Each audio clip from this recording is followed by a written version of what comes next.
Hello and welcome to episode 11 of the Unorthodox Vegan. This will be the last episode of 2024. Today we're going to be making cookies. It's a holiday season, so why not make some good oatmeal cookies? I don't bake normally, but this was a pretty good recipe I found online. It was from Nora Cooks, and I've used a few of her vegan recipes before. I find them very easy to work with, and they come up with really good results. So today we're going to make vegan oatmeal cookies. Now, I have a few substitutions that I'm doing because it's what I do. I put in a few substitutions and I have some fun with it. There's a lot of things that we need in order to make this. So I've got a lot of stuff out here on the counter for me to be able to mix up. First thing I'm going to do, though, is I'm going to turn the oven, set it at 350 degrees, make sure that we're ready to go for putting the cookies in when it's that time. I'm just preheating the oven right now.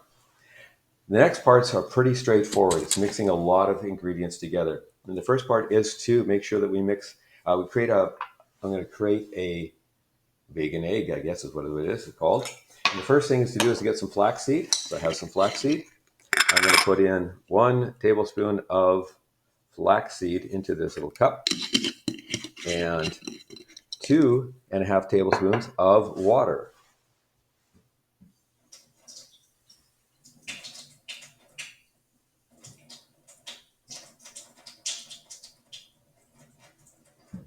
And I'm just going to let that sit, and it will it'll get all gooey and slimy, and just like a regular egg. So that's done that part of it. Next part is to put a few ingredients together. The first one I'm going to do is now, by the way, this recipe calls for use a food processor, and I thought, why use a food processor? I've made this twice before already now, and I thought I can do this by hand with just a fork. It takes a little bit of work. You can use a food processor if you have it, and I have the right blade for it and have one, but find it's just more stuff to clean up. And I find it's not that difficult to do by hand. That's what I'm going to do. Okay, let's get together and put some of the ingredients together. So I got the flaxseed being done. I'm going to add, let's see, okay, I'm going to put some brown sugar. Now we just get a fork, so I'm going to need to mix this up. Use a trusty fork instead of relying on a mixer. And we're going to put in some brown sugar. We're going to put in a half a cup of brown sugar. So I'm just going to get this out here, and it's lightly packed. So I get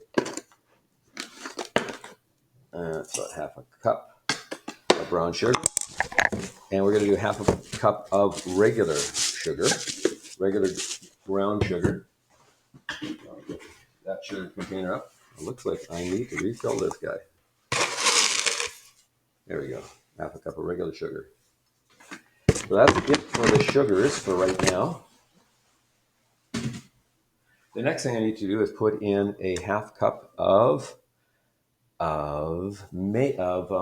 Now, it says the recipe calls for using vegan butter. I don't know. I don't see the reason why we can't use margarine. This one is a non-dairy. There's no dairy components in it. It's not the best from a health point of view, I guess, but I find that it works really good for me. So I'm going to put in a half cup of margarine, and that's probably about right. Get that in there. And we're going to mix this together. I said if you have a blender and you want to use your blender with the blending blade, you can go ahead and do that.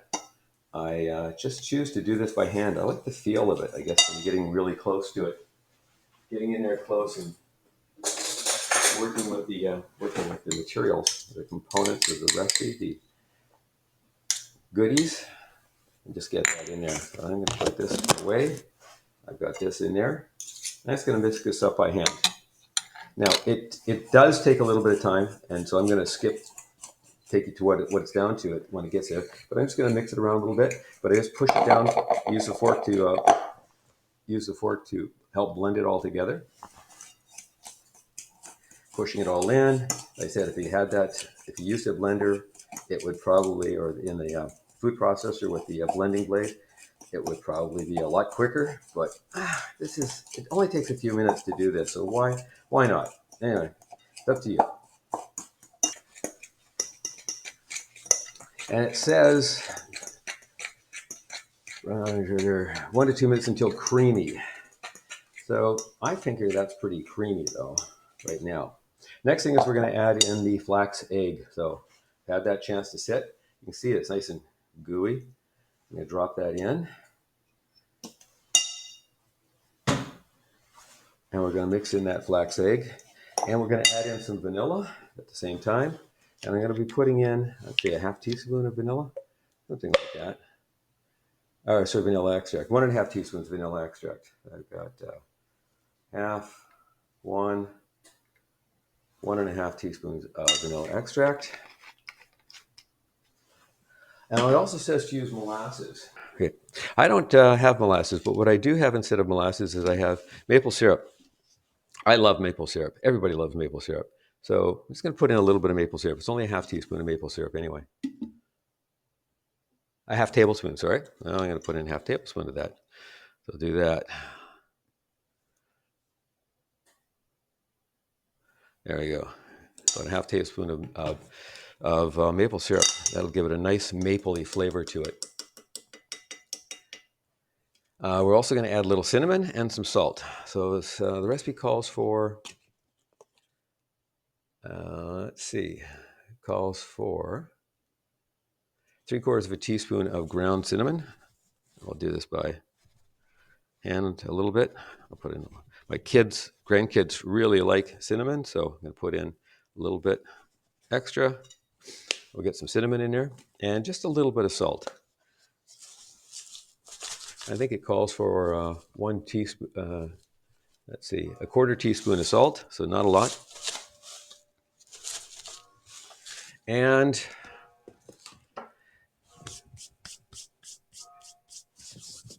that's what we're going to do for now. We're going to mix this all up. Teaspoon of baking soda. Teaspoon of baking soda. That'll help it fluff it up a little bit, rise a little bit. Okay, and now we're going to put in flour. We're putting in 1 cup of all-purpose flour. So we're going to put in 1 cup of flour. So that's 2 of these things.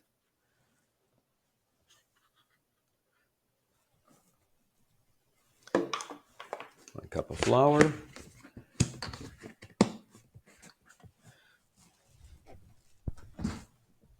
And we'll be adding in this is where it gets a little fun.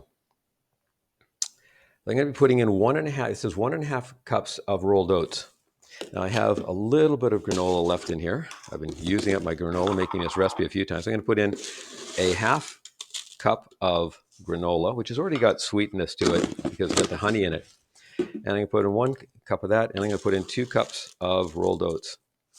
Or 2 1/2 cups, sorry. So the total is going to be 1.5 cups. So a 1/2 cup of granola, 1 cup of rolled oats. And the recipe calls for about 3/4 of a cup of raisins, but as I said, I ran out of raisins. And what the heck, I put in currants in the last one, so that worked out really well. So 3/4 of a cup. Let's see if I can get this.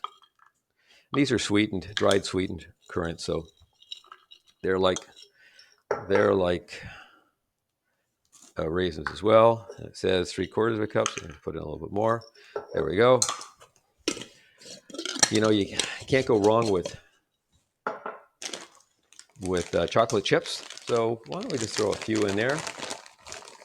Again, the grandkids like those, so we're going to put in some chocolate chips. These are semi-sweet. And I am going to put in some peanuts. Now, you don't put them in just as they are. Now, don't use peanuts, obviously, if these are going to go out for general use by other kids who might have some peanut allergies, so you have to watch out for that. But my grandkids don't have any allergies to peanuts, so this works. And I don't have these crushed just yet. So I'm going to take out a rolling pin, and don't need a lot of peanuts, you know, but I don't have a lot left in here, so just use this up. What the heck? And we're just going to crush those against the counter here. So you get nice smaller pieces, little bits and pieces in there.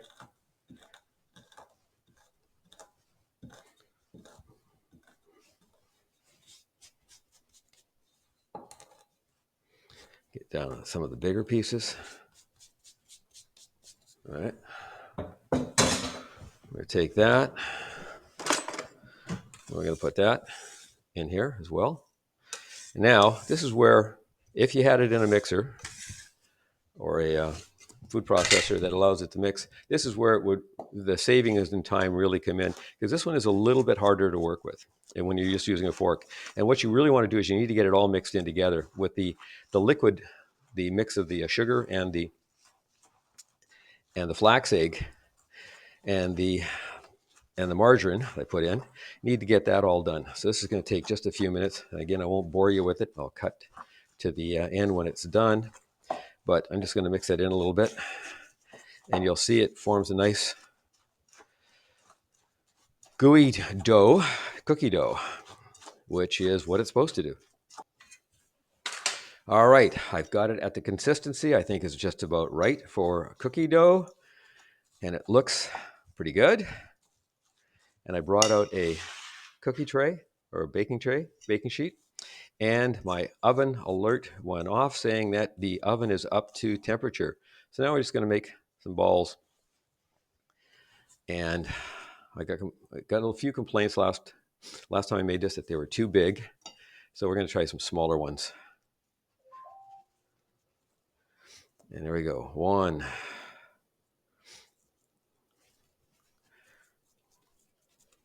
And just form them into a little ball, roll them in. It's fairly easy to do. Separate them out, make sure that they separate them out enough that they don't, they're going to flatten out on their own automatically as they're baking. They'll flatten into a nice round disc. And that's perfect for what we want to do. So don't worry about that. Just form the little balls, and we're going to put those in. I'm going to do all of these and get back to you when I have all of them done.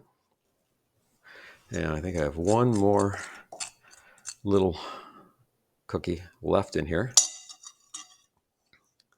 And I'm just going to wash my hands again. And these will get popped into the oven at 350 degrees for 14 minutes. Now I've done it 15 minutes and let them sit there a little longer because I didn't see them browning necessarily. But I find at the 14 minutes,